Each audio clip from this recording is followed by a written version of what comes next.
Hello everyone, Shri IAS academy में आपका स्वागत है। जैसा कि आप जानते हैं कि श्री आईएएस एकेडमी ने ऑर्गेनाइजेशन की सीरीज की शुरुआत की थी, जिसके अंतर्गत हम G20 के टॉपिक को कवर करा रहे थे। G20 के अंतर्गत ऑलरेडी हमारे 3 पार्ट आ चुके हैं। उम्मीद है कि आपने उन तीनों पार्ट्स को देखा होगा।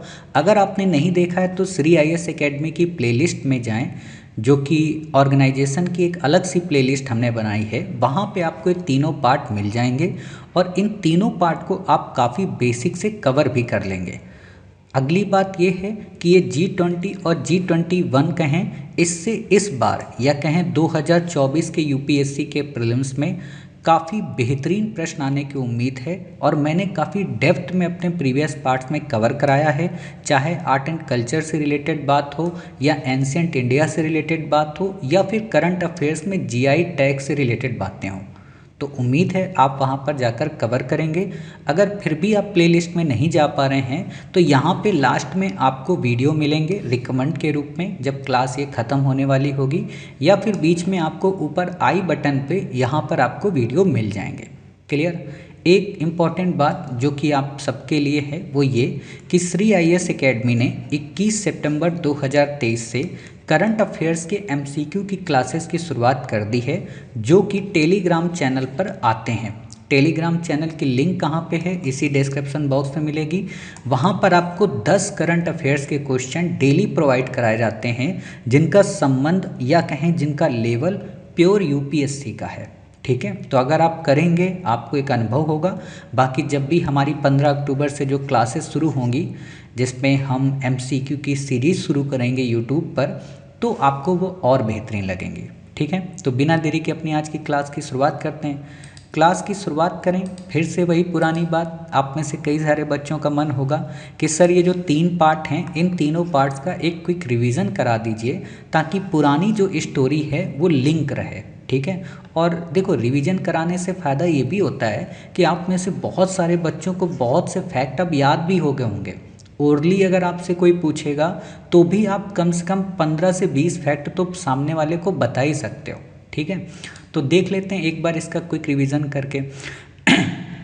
जैसा कि मैंने आपको बताया था कि G20 की पहली बार जो मीटिंग है वो भारत में ऑर्गेनाइज की जा रही है।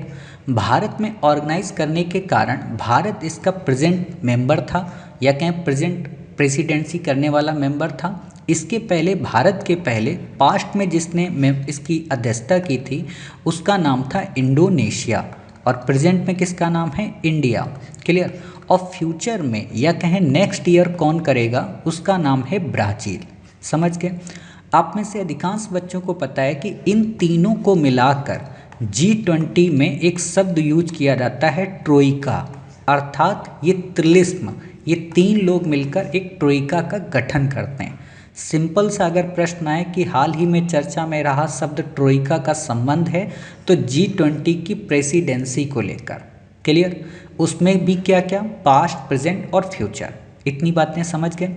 फिर मैंने आपको बताया था कि जो ये भारत में G20 हो रहा है, इसका जो लोगो है, इसका नाम है वसुधैव कुटुंबकम। ठीक है, या कहें थीम जो वर्ड है उसका नाम है वसुधैव कुटुंबकम। वसुधैव कुटुंबकम वास्तव में एक श्लोक है जो महाउपनिषद का है। ठीक है, महाउपनिषद क्या है, ये विष्णु उपनिषद का एक भाग है। भारत में टोटल कितने उपनिषद हैं, भारत में टोटल 108 उपनिषद हैं, 18 पुराण हैं और 4 वेद हैं। क्लियर। 108 उपनिषद में मांडुक्य उपनिषद, मुंडकोपनिषद, तैत्तिरीय उपनिषद, छांदोग्य उपनिषद, ये उपनिषद आप पढ़ते हैं। क्लियर। अब जब तैत्तिरीय उपनिषद की बात आई है तो मैंने इससे रिलेटेड एक फैक्ट बताया था कि जो मंत्र हम पढ़ते हैं, सर्वे भवन्तु सुखना, सर्वे सन्तु निरामया, सर्वे भद्राणि पश्यन्तु मां कश्चित् दुःखमात् पुनयात्, ये जो मंत्र है ये तैत्तिरीय उपनिषद से लिया गया है। हो सकता है यूपीएससी वसुधैव कुटुंबकम वाले मंत्र को ना पूछ के इस वाले मंत्र पर क्वेश्चन बना दे एंशिएंट इंडिया में या आर्ट एंड कल्चर में, तो आपको ये भी याद रखना है। ठीक है, अब यहाँ पर जब वसुधैव कुटुंबकम की जब हम बात करते हैं तो ये पूरा श्लोक नहीं है, ये एक अंश है। पूरा श्लोक है अयम निजा परो वेति लघु चेतसाम गणना। क्लियर, तो बस ये ध्यान आपको रखना है। फिर मैंने आपको बोला था कि इस थीम में एक और थीम है इंग्लिश में, उसका नाम है वन अर्थ, वन फैमिली और वन फ्यूचर। समझ गए? उसी को वसुधैव नाम दिया गया। फिर मैंने आपको यहाँ पर एक और तथ्य बताया था जो कि आपके लोगो से रिलेटेड था। क्या बताया था कि इसमें जो लोगो है वो कमल का फूल है। कमल का फूल क्यों है? क्योंकि ये विपरीत से विपरीत परिस्थिति में उग सकता है या अपने आप को सरवाइव करा सकता है, अर्थात ये कीचड़ में उपजता है। समझ गए?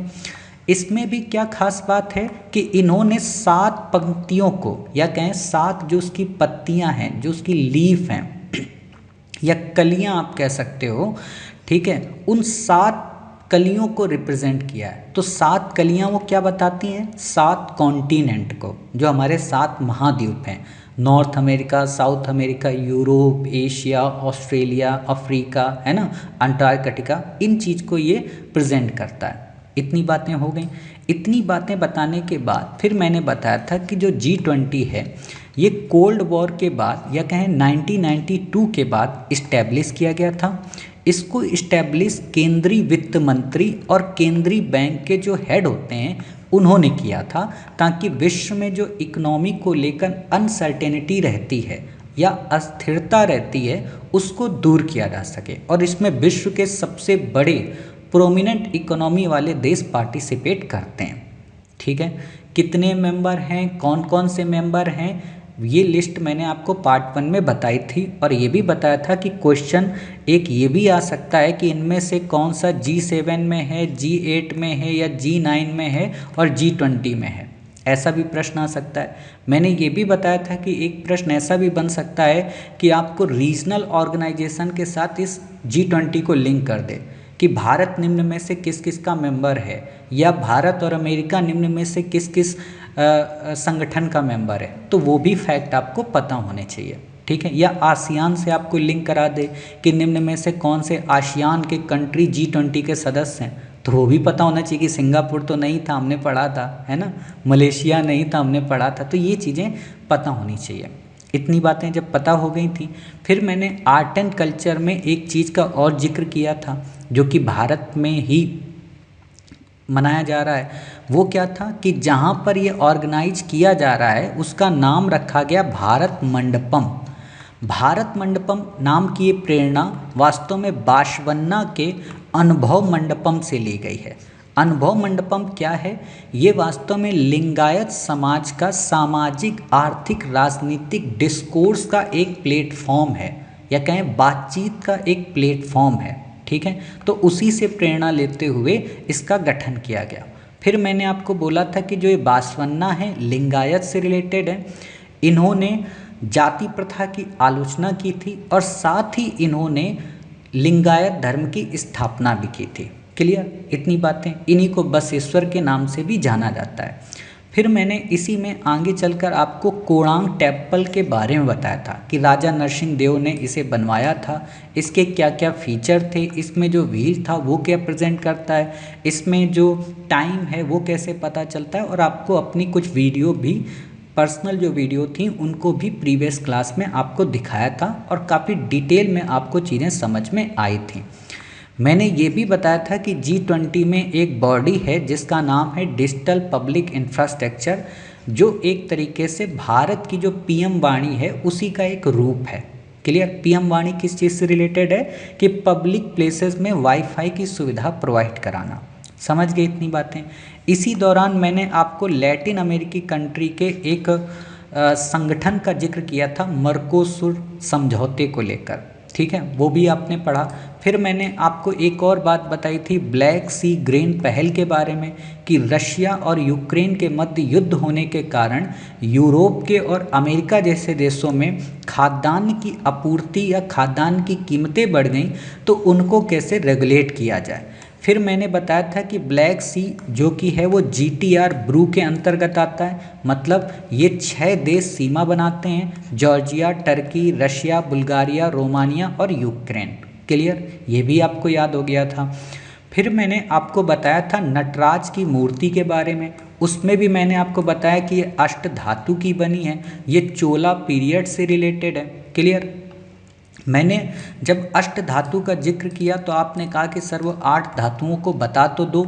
मैंने आपको बोला कि सर सोना भी है, चांदी भी है, तांबा भी है, लोहा भी है, टिन भी है, जस्ता भी है, ठीक है, पारा भी है। क्लियर? कितने हो गए? 3 3 6 और 1 7। एक कौन सी 8वीं आपकी बच रही है? सोना, चांदी, तांबा, लोहा, ठीक है, और जस्ता के बाद सीसा।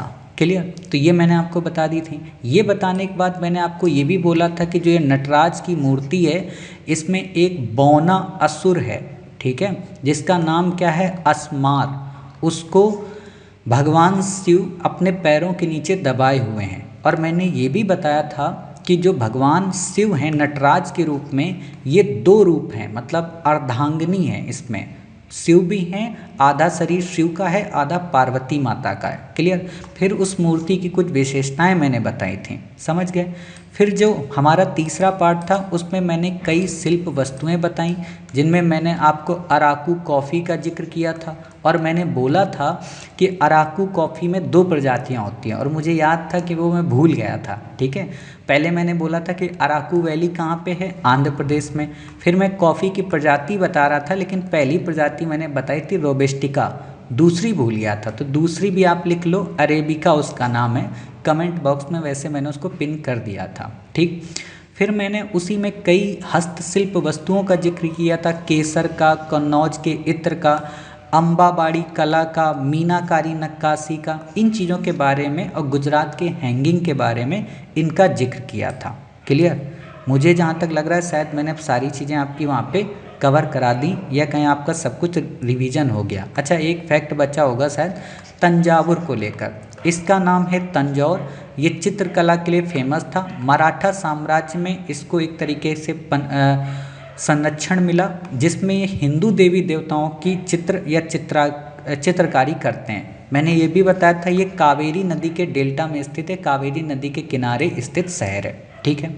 कमेंट बॉक्स में बताना कि श्रीरंगपट्टनम किस नदी के किनारे अवस्थित शहर है। यूपीएससी ऐसा क्वेश्चन पूछ चुकी है ना कि हम्पी किस नदी के किनारे था। तो आप में से अधिकांश बच्चों को उस समय तो नहीं पता था, बट मैंने जब कमेंट बॉक्स में पढ़ाया था, सॉरी कमेंट बॉक्स कह रहा हूँ, जब करंट अफेयर्स में पढ़ाया था तो मैंने बताया था कि उसी समय पे कि हम्पी किस नदी के किनारे अवस्थित है। क्लियर? अगर आपको पता है तो इसको भी कमेंट बॉक्स में बताइए, देखते हैं कि आपको याद है कि नहीं है, ठीक है।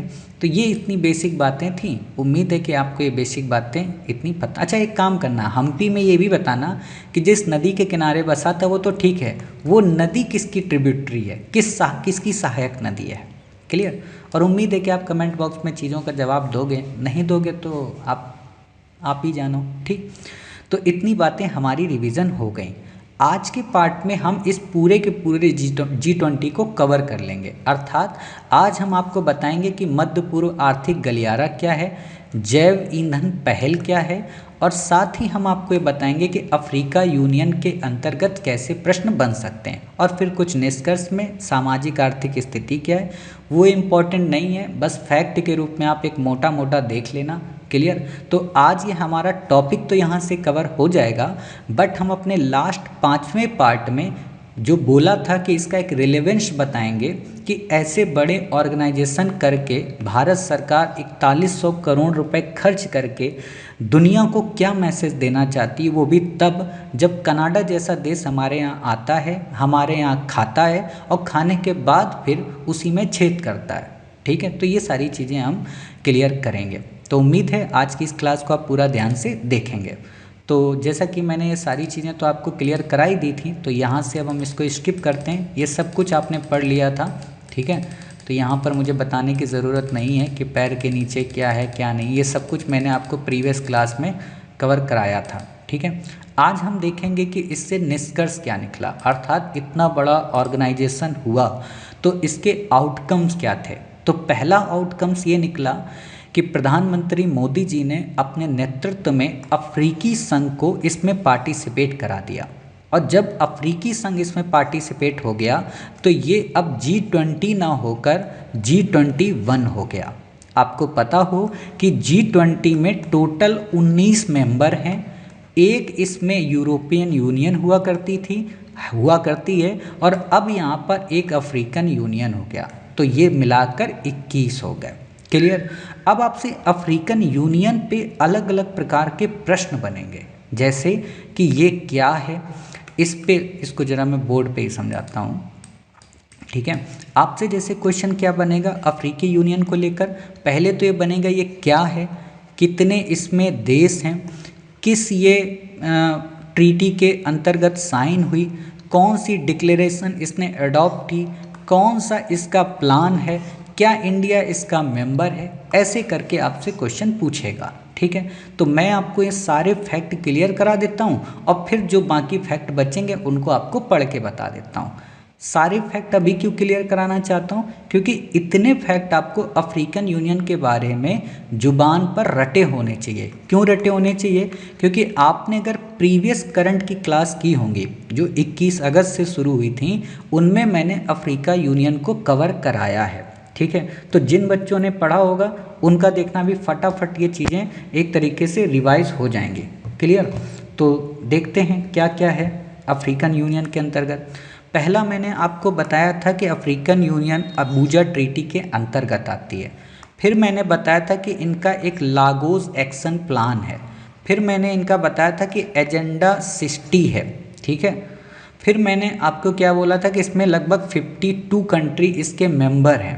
क्लियर, इतनी बातें बस, इससे ज़्यादा आपको यहाँ पे क्या बताना। एक बात और बतानी थी कि इंडिया इसका जो है वो मेंबर नहीं है। ठीक है, तो इतनी बातें जब आपकी क्लियर हो गई, तो अब हम देखते हैं इसके बारे में जो हमारे फैक्ट रह गए होंगे। देखो ऐसे ही चीज़ों को याद किया करो, मतलब कुछ चीज़ें आपकी ज़ुबान पे 24 घंटे टिकी होनी चाहिए। ठीक है, तो ये आप पढ़ लेना कि G20 में शामिल कर लिया तो क्या इम्पैक्ट इसका पड़ेगा। ठीक है, देखो सारा इम्पैक्ट होता है इन्वेस्टमेंट का, और सारा इम्पैक्ट होता है मतलब लोगों को रोजगार देने का। ये जितनी भी मीटिंग्स होती हैं, जितना भी सब कुछ होता है, इन सब के पीछे बिजनेस मेन पर्पस होता है। वो मैं वैसे लास्ट वाले वीडियो में आपको बताऊंगा अगले पार्ट में, लेकिन ये मेन होता है। ठीक है, तो आपने अफ्रीकन यूनियन को देख लिया। अब यहाँ पे देखो अफ्रीकन यूनियन का कुछ दिया नहीं था, बट मैंने आपको बता दिया, तो आपको वो चीज़ें याद रखनी है। अब आपको अफ्रीका देखना है कुछ बच्चों को, तो ये है हमारा प्यारा भारत। प्यारे भारत से आप जब इधर जाओगे तो ये मिलता है Africa continent. Africa continent most important है, न केवल मेंस के लिए बल्कि प्री के लिए, बल्कि देश के सामरिक स्ट्रेटजीज के लिए भी। क्लियर, यहाँ पे कई प्रकार के प्रश्न बनेंगे। पहला जो प्रश्न बनेगा वो हॉर्न ऑफ अफ्रीका को लेकर बनता है कि इसमें कौन कौन से देश हैं। तो ये सींग की तरह जो दिख रहा है इसको हॉर्न बोलते हैं। अब ये सींग कैसी दिख रही है, ये सींग भैंस की या गाय की या बकरी की नहीं दिख रही है, ये सींग है हॉर्न यानी कि गैंडे की। क्लियर, इसीलिए इसको हॉर्न ऑफ अफ्रीका बोलते हैं। पहले मुझे भी नहीं पता था, अभी कुछ दिन बाद पता चला कि अच्छा इसको हॉर्न इसलिए बोलते हैं क्योंकि यहाँ गेंडे सबसे ज़्यादा पाए जाते हैं। ठीक, और गेंडे की शेप ही ये बनी हुई है। अब आपको दिख रहा होगा कि हाँ सर लग तो रहा है कि ये गेंडे की तरह है, ये इस गेंडे की आँख हो गई, ये नीचे का हिस्सा हो गया सोमालिया। ठीक, तो अब यहाँ पर देखो ये जो देश हैं इथोपिया, जिबूती, सोमालिया, इरिट्रिया, ये हॉर्न ऑफ अफ्रीका का पार्ट है। क्लियर, केन्या नहीं पार्ट है। दूसरी इंपॉर्टेंट बात कि यहाँ पर जिबूती के पास में ही ऊपर ये रेड सी है, लाल सागर। लाल सागर वास्तव में भूमध्य सागर से जुड़ा हुआ है। ठीक है, यहाँ पर एक कैनाल है जिसको बोलते हैं स्वेज कैनाल। कैनाल क्यों बोलते हैं, क्योंकि उसको मानव ने स्वयं निर्मित किया है। ठीक, अब इस रेड सी के बाद यहाँ पर एक ट्रीटी है। ठीक है, जल संधि, और ये है आपका गल्फ ऑफ एडन। यहाँ पे हम इसको जूम करेंगे तो बाब अल मंदेव की संधि आपको मिलेगी, ट्रीटी अगर दिख जाती तो अच्छी बात है। ये जल संधि, जल संधि का मतलब ये होता है कि दो स्थलों को जोड़ना। ठीक है, तो दो स्थलों को जोड़ने वाली जल संधि। स्थल संधि बोलते हैं दो स्थलों को समुद्र से जोड़ना, है ना, मतलब एक ही चीज़ होती है लगभग, थोड़ा बहुत बस बेसिक अंतर होता है। आप इसको रिवर्स भी कर सकते हो कि दो स्थलों को जोड़ने के लिए जिस समुद्र का यूज किया जाए या जिस वाटर का यूज किया जाए वो जल संधि। ठीक है, दो जल की बॉडी को जोड़ने के लिए जिस स्थल का यूज किया जाए उसको बोलते हैं स्थल संधि। क्लियर, अब ये समझ गए। अब यहीं पे यमन की लोकेशन है, तो आपसे क्वेश्चन ये पूछा जा सकता है कि रेड सी से कौन कौन से देश लगते हैं, तो सऊदी अरब लगता है, इजिप्ट लगता है, इजराइल लगता है। ठीक है, ये चीज़ें याद रखनी है आपको। ठीक, अब आप में से कुछ बच्चों को लगेगा सर जॉर्डन लगता है क्या, तो देखो मैं आपको दिखाता हूँ, ये लाल सागर है, ठीक है, ये यहाँ पे अकाबा है, ये देखो जॉर्डन की सीमा भी इससे लगती है, जॉर्डन और इजराइल।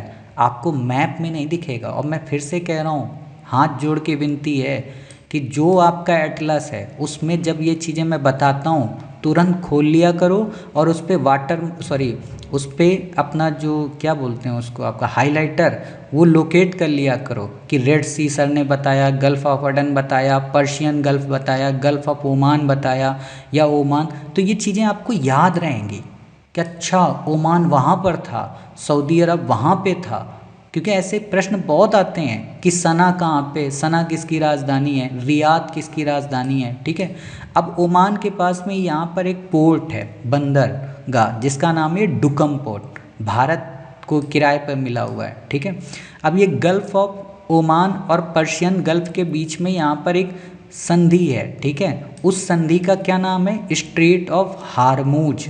ठीक, तो ये चीज़ें वैसे हम ज्योग्राफी में आपको पढ़ाते हैं, लेकिन फिर भी आपको यहाँ पे पता होनी चाहिए। क्लियर, अब ये बंदर अब्बास यहाँ पे बंदरगाह है, ये चीज़ें पता हो। ठीक, अब यहाँ पे आपको चाबहार बंदरगाह मिलता है, ठीक है, ग्वादर पोर्ट मिलता है। चाबहार भारत का है, ग्वादर पाकिस्तान का है।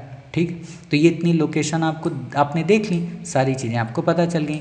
लागोस मैंने नाम क्यों लिया, क्योंकि लागोस यहाँ पर ये कंट्री है, ठीक है, राजधानी मतलब, ठीक है, नाइजीरिया की। तो ये आप देख सकते हो लागोस, इसीलिए इसको लागोस एक्शन प्लान बोलते हैं, लागो नाइजीरिया। ठीक है, अब यहाँ पे दो तीन चीज़ें और बता दूँ, ये जो दिख रहा है ना, ये इसको थोड़ा साफ करूँ, ये मतलब ये ऊपर जो ये भाग है सहारा मरुस्थल है, ये नीचे हरा हरा है, तो यहाँ पर एक पट्टी बनाई जा रही, पेड़ों की लाइन खड़ी की जा रही, इसको बोलते हैं साहेल रीजन। ठीक है, अगर क्वेश्चन आए कि साहेल रीजन क्या है, तो अफ्रीका में पट्टी लगाना, पेड़ों की एक कतार, जिससे जो जलवायु जो रेगिस्तान है उसका विस्तार ना हो नीचे के भागों में। ऐसा ही भारत सरकार भी कर रही है कि ये जो गुजरात से अरावली है, गुजरात राजस्थान हरियाणा दिल्ली से होते हुए यहाँ पर भी पेड़ों की एक पट्टी लगा रही, ताकि राजस्थान का जो मरुस्थल है वो इसको प्रभावित ना करे, देश के बाकी एरिया को। समझ गए इतनी बातें, बस साहब इतनी ही बातें मुझे बतानी थी मैपिंग की दृष्टि से। ठीक है, तो आपकी बहुत कुछ कवर हो गया। अब बात करते हैं वैश्विक जैव ईंधन गठबंधन को लेकर। इस पे इंडिपेंडेंट रूप से क्वेश्चन आ सकता है कि ये क्या है, कौन कौन इसके मेंबर हैं, भारत इसका मेंबर है या नहीं है, कब इसका गठन हुआ। क्लियर, तो एक एक फैक्ट इसको देखते हैं और इस क्वेश्चन को सॉल्व करते हैं। ये भारत के नेतृत्व में एक पहल है जिसका पर्पज जैव ईंधन अपनाने को बढ़ावा देने के लिए सरकारों, अंतर्राष्ट्रीय संगठनों और उद्योगों का गठन सुनिश्चित करना। पहला क्वेश्चन, बायोफ्यूल क्या है। बायो शब्द जहाँ पर आएगा उसका मतलब है जीवों से उत्पन्न तेल। ठीक है, जीवों से उत्पन्न तेल का मतलब क्या होता है कि जो जीव मर जाते हैं, ठीक है, उनसे रिलेटेड, उनसे तेल का उत्पादन करना। अब इसमें ये कई प्रकार के होते हैं, जिसमें मैंने आपको पहले भी पढ़ाया है एथनॉल को लेकर। मेन फोकस तो एथनॉल पे ही है, ठीक है, और एथनॉल पे भी कई कैटेगरी आती हैं बायोफ्यूल की, 1G, 2G, 3G, 4G। मैंने आप लोगों को बताया है कि 4G में जेनेटिक आता है, 2G में जो खाने योग्य चीज़ें नहीं वो आती हैं, 1G में खाने वाली चीज़ें आती हैं। तो ये सारी चीज़ें मैंने आपको बताई हैं, तो आपने पढ़ा होगा। ठीक, बायोफ्यूल, बायोगैस को लेकर। ठीक, अब बात करते हैं यहाँ पे क्या सरकार ने इससे पहले और भी कोई पहल चला रखी है, तो हाँ, PM जीवन योजना चला रखी है जैव से रिलेटेड। ठीक है, सतत चला रखी है, गोबर धन चला रखी है कि मतलब जो गोबर जानवर का होता है उससे गोबर गैस बनाना। तो बस यही बेसिक चीज़ें हैं। इस गठबंधन की शुरुआत कब हुई, 9 आरंभिक सदस्य देशों के द्वारा। कौन कौन से, Bharat, America, Brazil, Argentina, Bangladesh, Italy, Mauritius, दक्षिण अफ्रीका और UAE। इन 9 देशों की लोकेशन भी इम्पॉर्टेंट है और ये 9 देशों की लिस्ट भी इम्पॉर्टेंट है। ठीक है, तो मैं इन 9 देशों को आपको दिखा देता हूँ। तो ये है हमारा प्यारा भारत। प्यारे भारत से हम जब वेस्ट की ओर जाएंगे तो ये हमको मिलेगा सऊदी अरब। ठीक है, इससे पहले हम अपने ईस्ट की ओर जाएं तो ये हमको मिलेगा यहाँ पे बांग्लादेश। क्लियर, इतनी बातें क्लियर हो गई। अब जब बांग्लादेश हमको मिल गया, फिर हमारा कौन कौन सा बचता है, अमेरिका, ब्राज़ील, अर्जेंटीना, इन चारों को कवर करते हैं। हम बिल्कुल अटलांटिक को क्रॉस करते हुए पहुंचेंगे पहले नॉर्थ अमेरिका।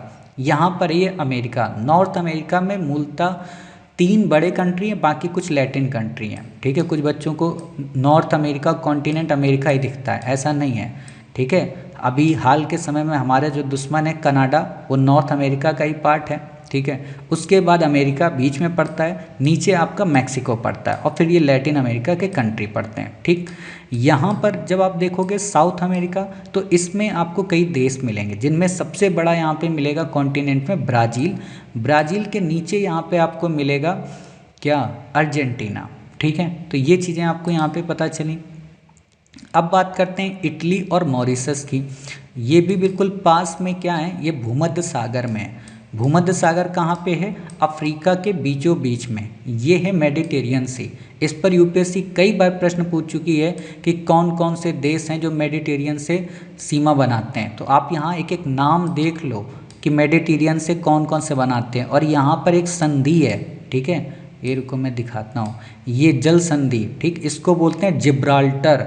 मतलब वर्ल्ड की, पूरी अर्थ की सबसे बिजी ये वो है टनल, मतलब सबसे बिजी ये सकरा रोड है। क्यों, क्योंकि यहीं से सारे जितने शिप हैं भूमध्य से लाल सागर जाते हैं, और लाल सागर से अटलांटिक को क्रॉस करते हुए, ठीक है। और यही रूट बंद हुआ था, जिस कारण वास्को डी गामा को पूरा अफ्रीका का चक्कर लगाना पड़ा था। मतलब ये तो नहीं बंद हुआ था, बंद मूलतया यहाँ पे हुआ था, तुर्कों ने इस पर हमला कर दिया था, ठीक है। तो ये पता हो कि ये मेडिटेरियन, अब मेडिटेरियन में भी ये इटली आपको मिलता है, ये मोनाको मिलता है, इसको ज़रा ब्लैक करते हैं, ये इटली आपको मिल रहा है, ये मोनाको, ठीक है, ये स्पेन, ये पुर्तगाल, ठीक है, ट्यूनीशिया आपको मिल रहा है, ये अल्जीरिया, लीबिया।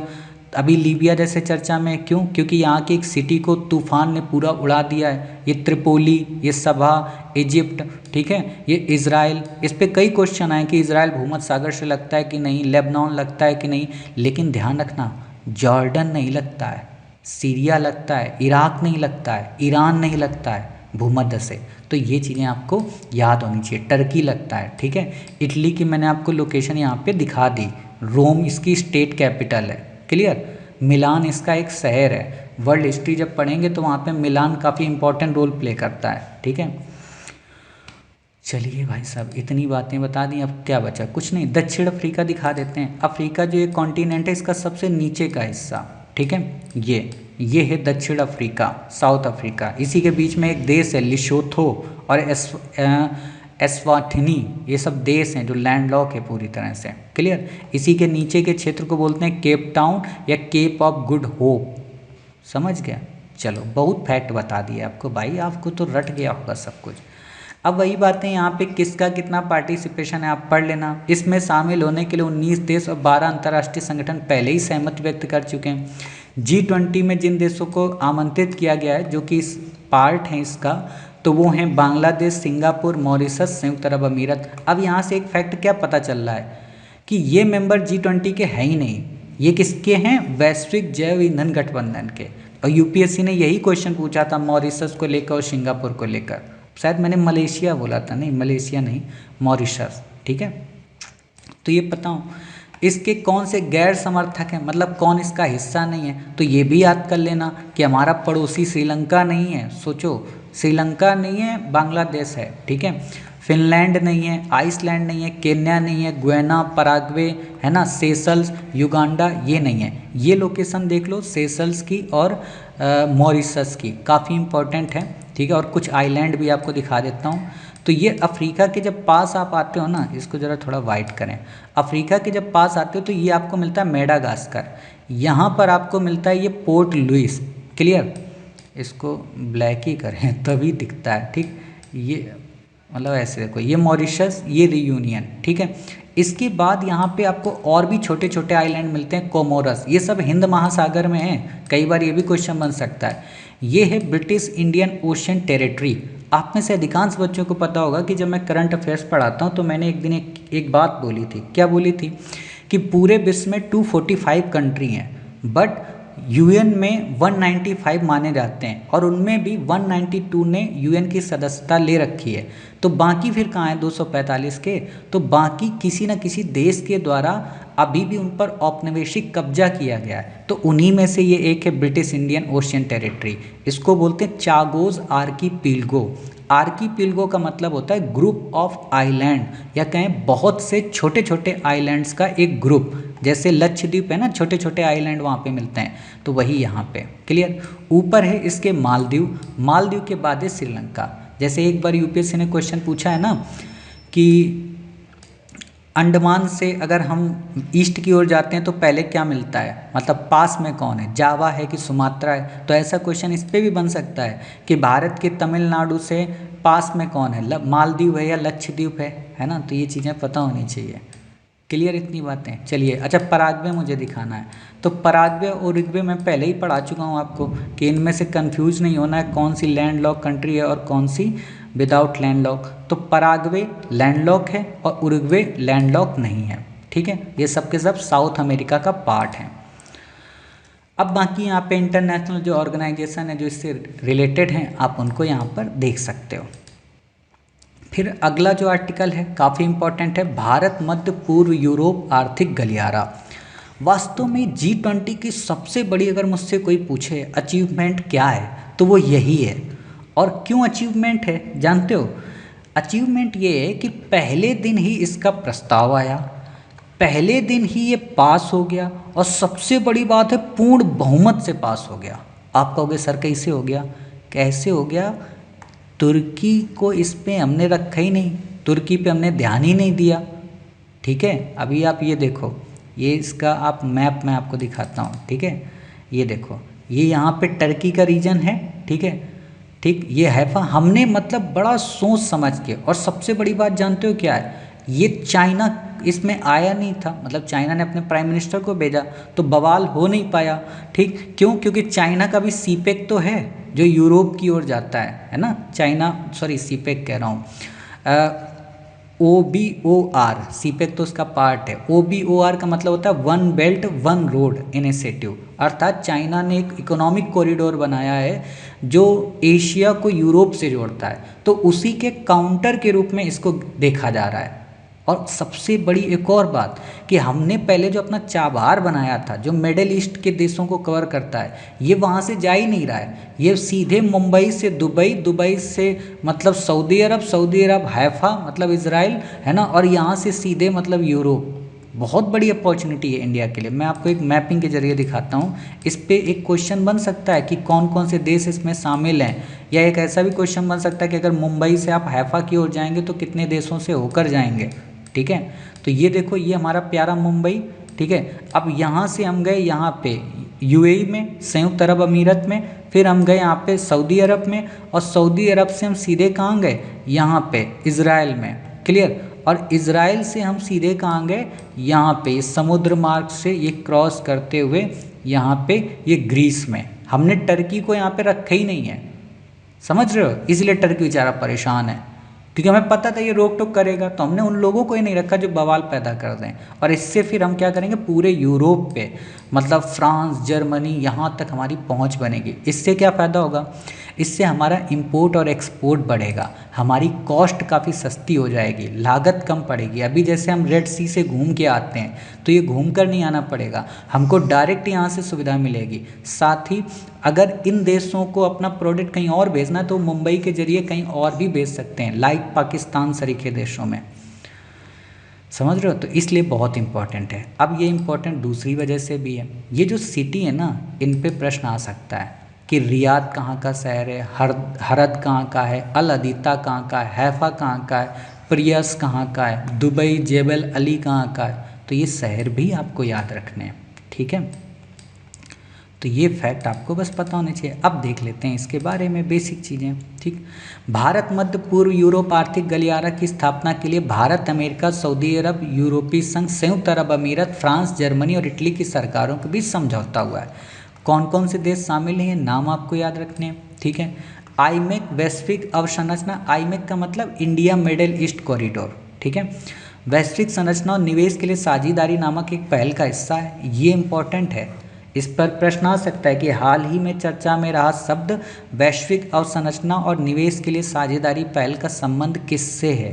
तो आईमैक अगर वर्ड दे दे तो कंफ्यूज मत होना, ठीक है। यही partnership for global infrastructure investment को जून 2021 में किया गया था ब्रिटेन में आयोजित G7 शिखर सम्मेलन के दौरान। यहाँ भी क्वेश्चन घुमा देगा कि G20 के दौरान, तो नहीं, G7 के दौरान बना था partnership for global infrastructure investment. अब आप में से कुछ बच्चों कहोगे सर गड़बड़ कर दोगे आप हमें। गड़बड़ क्या, देखो अगर क्वेश्चन में यह आए कि वैश्विक अवसंरचना और निवेश के लिए साझेदारी और ऑप्शन में आपको दे आईमैक, ठीक है, आपको दे आईमैक और फिर आपको दे यहाँ पे G8, यहाँ दे बिम्स्टेक, ठीक है, और फिर नन ऑफ दिस, तो आप आईमैक पे टिक करेंगे।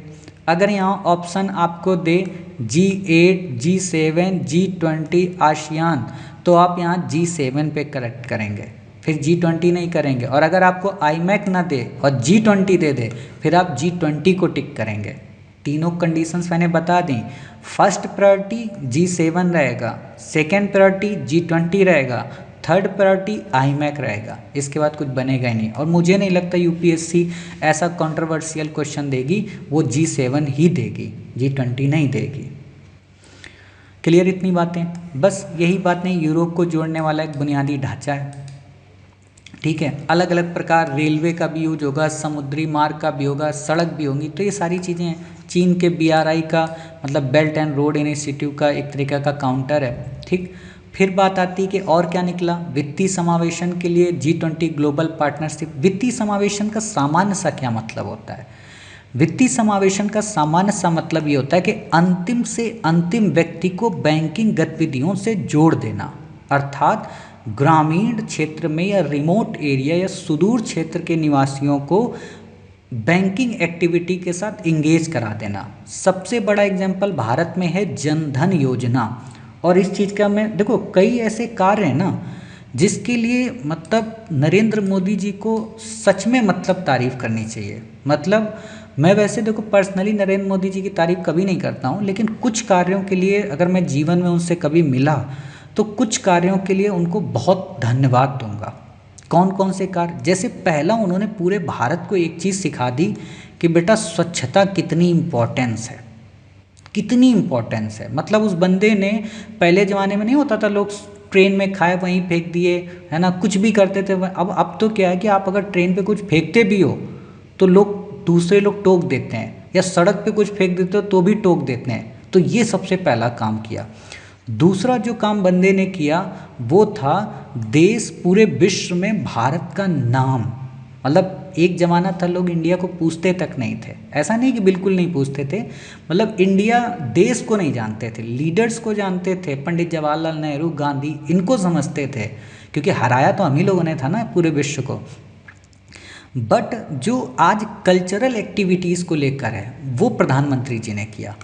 तीसरी इंपॉर्टेंट बात क्या की, कल्चरल एक्टिविटीज़ को बहुत ज़्यादा प्रमोट किया, चाहे वो भारत की संस्कृति हो, पुरातन संस्कृति हो, जो नेशनल हीरोज़ हैं उनको खोद खोद कर लेकर आई, ठीक है।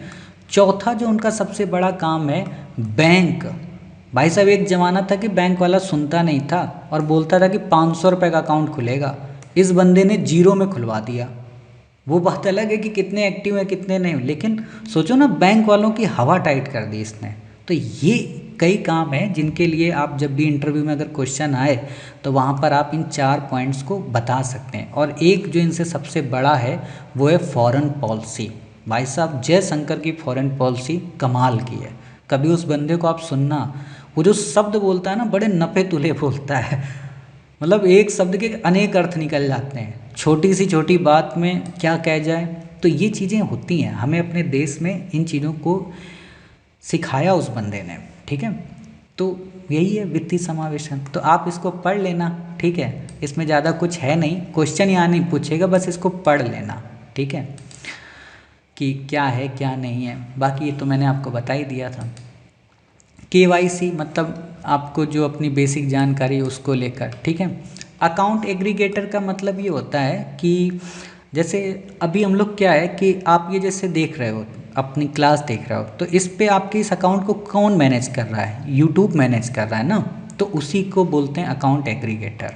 ठीक है, बाकी आपसे कोई भी यहाँ पे क्वेश्चन नहीं पूछेगा। अब हमारा इसमें लास्ट हेडिंग है कि भारत का सामाजिक आर्थिक प्रदर्शन क्या है। मतलब ये जैसे कई सारे लोगों ने आलोचना की कि भारत ने इतना पैसा खर्च किया और G20 के बराबर खड़े होकर बोलता है कि हम विश्व लीडर हैं, विश्व गुरु हैं। तो कई लोगों ने डाटा पब्लिश किया कि हमारी जीडीपी क्या है, भारत की जीडीपी क्या है, दुनिया के देशों की जीडीपी क्या है, भारत का ह्यूमन डेवलपमेंट इंडेक्स में क्या प्लेस है, दुनिया के देशों का क्या प्लेस है, लाइफ की जो हमारे यहाँ फर्टिलिटी रेट है ना, या मोर्टिलिटी रेट है, मातृ मृत्यु दर या शिशु मृत्यु दर, वो क्या है, पार्लियामेंट में क्या हमारे यहाँ महिलाओं को लेकर उपस्थिति है या कहीं इनरोलमेंट है। तो ये तुलनाएं की गई हैं। ठीक है, तो आपको इन चीज़ों को कुछ भी याद नहीं रखना है, ना ही आपसे पूछेगा, बट जब ऐसे लिखेंगे तो वहाँ पर कुछ बेसिक रूप में फैक्ट बस देख लेना। तुलना करते हुए मुझे जहाँ तक लगता है नहीं आएगा, लेकिन फिर भी आप इनको पढ़ लेना कि प्रति व्यक्ति सकल घरेलू उत्पाद में भारत की क्या स्थिति है। ठीक है, कितनी हो गई है, कितनी नहीं है। ठीक, बाकी आपसे क्वेश्चन नहीं पूछेगा कि ये आपसे क्वेश्चन पूछे। हाँ, HDI के 4 पैमाने इंपॉर्टेंट हैं। HDI इंडेक्स कौन जारी करता है? UNDP। कभी भी UNEP और UNDP में कंफ्यूज मत होना। UNEP का पूरा नाम है यूनाइटेड नेशन एनवायरनमेंट प्रोग्राम और UNDP का पूरा नाम है यूनाइटेड नेशन डेवलपमेंट प्रोग्राम। तो ये UNDP के द्वारा जारी की जाती है। 4 यहाँ पे इंडेक्स हैं: सकल राष्ट्रीय आय, शिक्षा का औसत, अपेक्षित वर्ष और जीवन प्रत्याशा, मतलब लाइफ एक्सपेक्टेंसी। ठीक है, स्कूल इनरोलिंग, स्कूल का एवरेज एंड नेशनल इनकम। ठीक, बस ये चीज़ें आप देख लेना, बाकी आपसे यहाँ पे क्वेश्चन नहीं पूछेगा। ठीक है, लेबर फोर्स पार्टिसिपेशन रेट क्या हमारे यहाँ? LFPR। ठीक है, ये आपसे पूछेगा नहीं, बस आप देख लो इन चीज़ों को।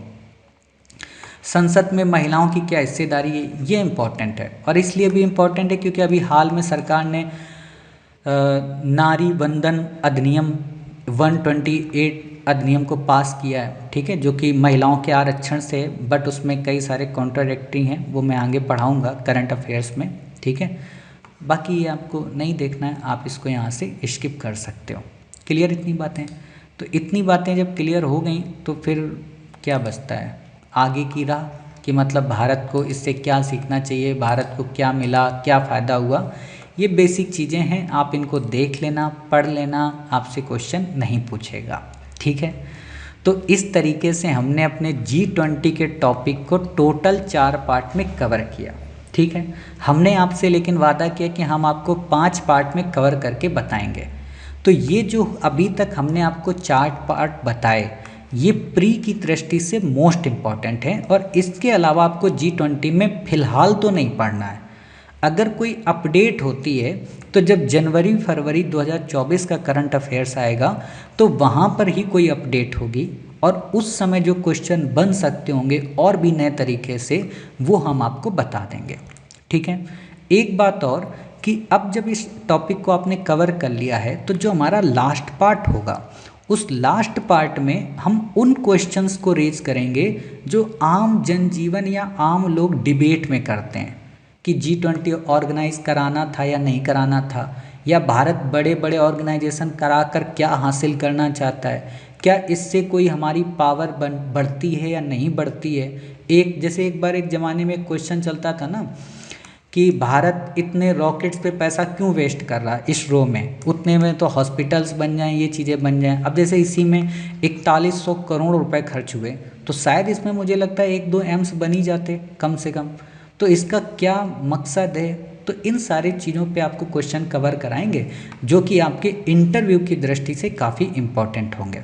ठीक है, तो उम्मीद है आपको क्लास पसंद आई होगी। इसकी PDF आपको नीचे डिस्क्रिप्शन बॉक्स में टेलीग्राम चैनल की लिंक है श्री IAS एकेडमी की, वहाँ पर मिल जाएगी। प्रॉपर PDF है और काफ़ी बेहतरीन ढंग से बनाई गई है मैपिंग का यूज करते हुए।